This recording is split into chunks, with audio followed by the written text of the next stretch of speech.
Pandémia COVID-19 nám už dnes pripadá iba ako vzdialená spomienka.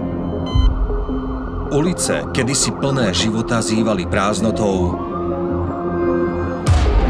Kaviarne a obchody zostali zatvorené na neurčito alebo úplne.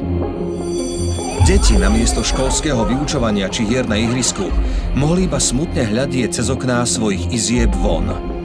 V rúškami zahalených tvárach ľudí bolo často vidieť neistotu, osamelosť a strach z neznámej hrozby, ktorá udrela náhle a o to zákernejšie. V čase, keď celý svet čelil nečakanej a nepredstaviteľnej hrozbe COVID-19, sa príslušníci hasičského a záchranného zboru nezľakli a statočne sa postavili do prvých línií, odhodlaní byť nádejou pre všetkých, ktorí sa aj napriek vyčíňaniu pandémie ocitli v ohrození. S nezlomným odhodlaním opätovne siahali na dno svojich síl, aby pomohli všade tam, kde sme ich práve potrebovali.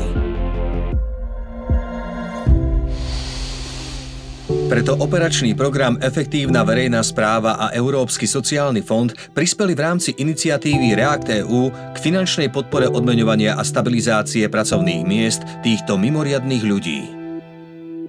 Ďakujeme.